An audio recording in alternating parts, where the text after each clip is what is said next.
Hello again. I know, I know it's been way too long. I have not been consistent with my videos. Uh, the virus situation, just like everything else, has thrown my schedule off.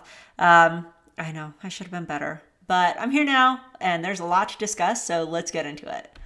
So, the US economy, GDP numbers for second quarter have come out, and it was, as we would anticipate, it was down. It was down about 5-6%, which is not surprising. I mean, we shut down the US economy, so naturally we're going to have a downward movement on the GDP.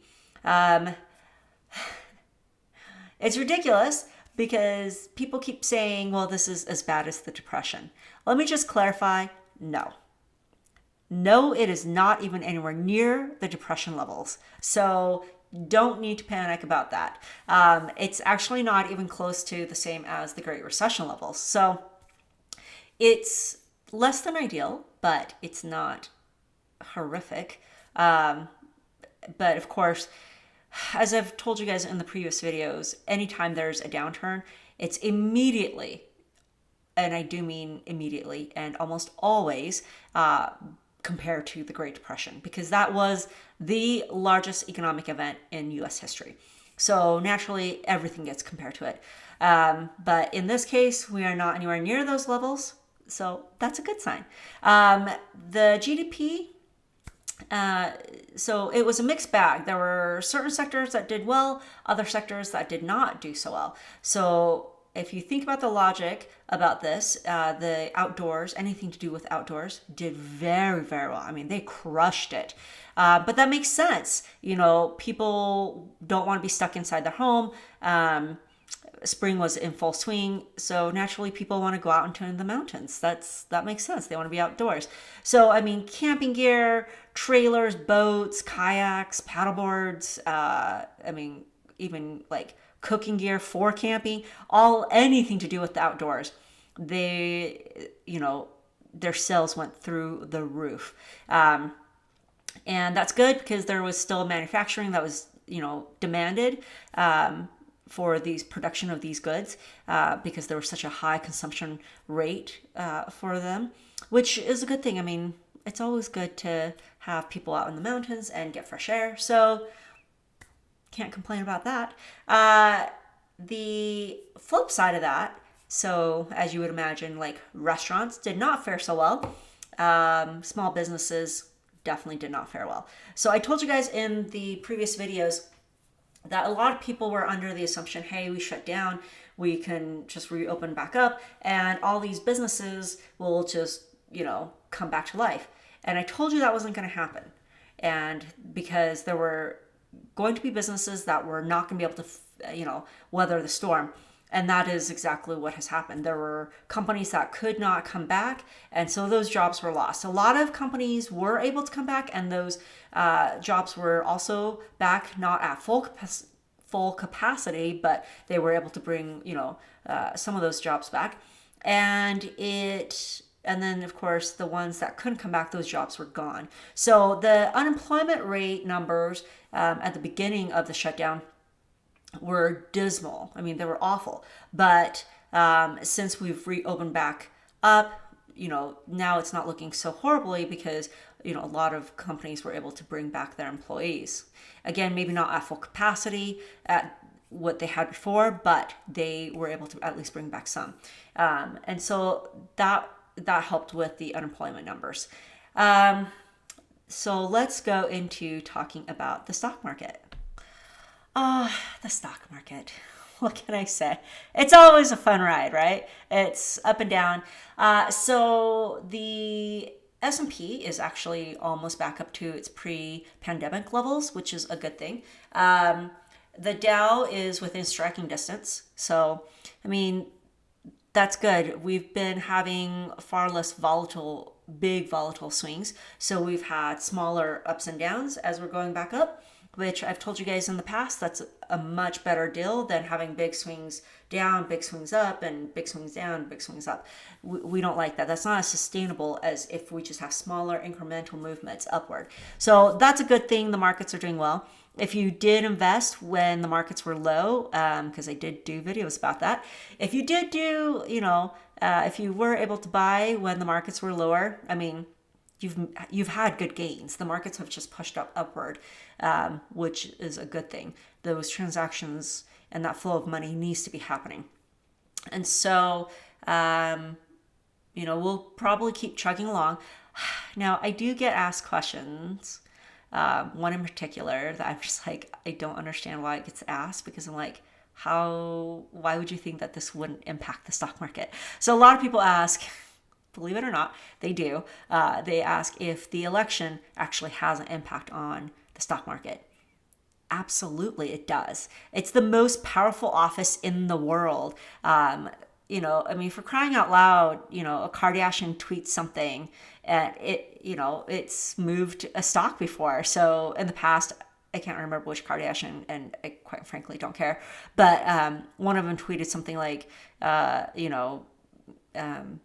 does anybody still use Snapchat? And Snapchat fell 15% that day. So, if a Kardashian can, have an impact on the markets, of course, the most powerful office in the world, it's going to have an impact. Now, of course, then people ask, well, which way, does it impact depending on who goes in? Absolutely, it depends on who goes in. But we're not going to get into that today. We'll talk about this some other day. We'll save that nugget for another time. But again, the markets are doing well. The retail numbers just came out, and the retail numbers are pretty much back up to its pre-pandemic levels, which is a good thing. Now, obviously, a lot of those figures are coming from Amazon. So Amazon, their stock has been just on a tear. But I mean, it makes logical sense, when everything else is shut down and you can't go out to get stuff, it's natural that you would turn to Amazon to have your goods sent to you and delivered to your home. I mean, it makes logical sense why their stock is just through the roof. So it has done very, very well. The Tesla stock, that has been up and down, and there's been massive pushes. If you guys have seen it, there were big volatile movements up and down with the Tesla stock, and it's largely in part because of short sellers. So there's a lot of short selling on the Tesla stock, and it keeps messing with it. But the Amazon stock has been they've just been on a tear. But again, that is to be anticipated. So the retail numbers, again, are good. That means people are consuming. And that's a very important thing because 70% of the US GDP is based on consumption. So if that stops, if transactions stop or slow down, that starts having big impacts throughout the US economy and therefore on its citizens. So it's important that we pay attention to what's happening with the economy because ultimately it affects the citizens. That is going to be the coverage on the stock market for tonight. The last thing I want to discuss, not my favorite topic, fiscal policy. If you guys don't know already, I'm not a big fan of fiscal policy. I find it to be usually poorly thought out and almost useless. Quite often you have economists who are big proponents of fiscal policy say, well, it just wasn't done right. Oh, we just didn't spend enough. I'm just like, it's never enough. I mean, it's never right. It's like, anyways, not a fan of it. Not a fan of the stimulus package that was passed where we went into trillions and trillions and trillions of dollars in debt, which we will have to pay for with taxes. Again, I don't think it was very well thought out from Congress at all. And I don't care which side of the aisle you're on, that package was poorly done. And then Trump extended it with an executive order for a few of those aspects. Not a fan. Not a fan. I feel like we're just kind of kicking the can down the road at this point, and eventually we're going to have to end up dealing with it. And it's not going to be pretty when we do, because we are not really addressing the issue. Again, there were many other options to make sure that people were going to be better off, or kept, at least mitigate some of the risk from being unemployed. And we really just didn't do a very good job of that at all. Congress just did not think it all the way through. Again, this is why I hate election years, because logic just goes out the window. They're just going to say whatever they want to get reelected. So a lot of this is just like they threw money at the problem. They're like, hey, we'll just bury it under money. And we gave them free money, so hopefully they'll remember that when they go to vote. Again, in the immediate run, yeah, like in the immediate run, yeah, it makes people, feel good because they got this extra check, but then there were no other checks and it stopped and people were still unemployed. So where does that leave them?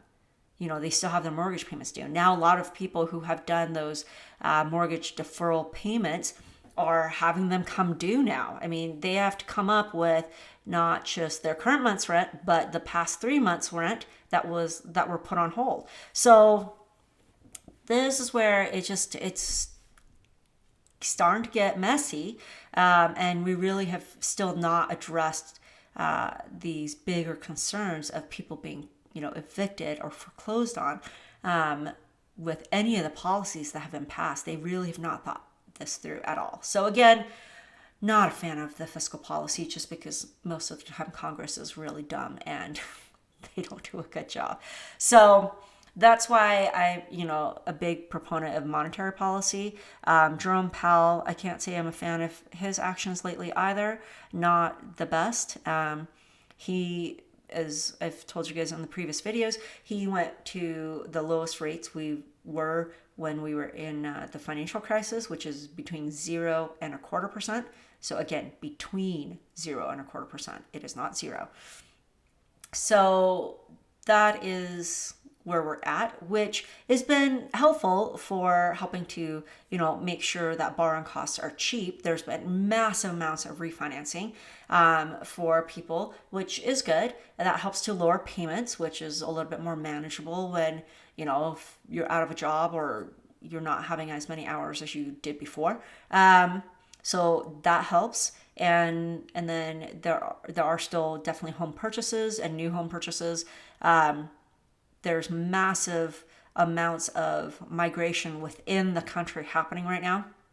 So that is going to end up having an impact on actually many factors. So, real estate prices for one, jobs for two, job creation, and I mean, the change in voting patterns. I mean, these big migrations are going to have huge impacts. We have on the west side, we have California flooding all the western states. On the east side, or on the east coast, you have, New York flooding all of the eastern states. And so it is going to have an impact, and it'll be interesting to see it unfold as we go forward. But there's going to be, interesting movements or interesting consequences as a result. So we'll keep an eye on that, and we'll talk about that further in the future. But I didn't want to do a super long video tonight, so we'll just end it with that. If you guys have any questions, as always, put them in the comment section below. Hit that subscribe button, share it, and I will talk with you guys later.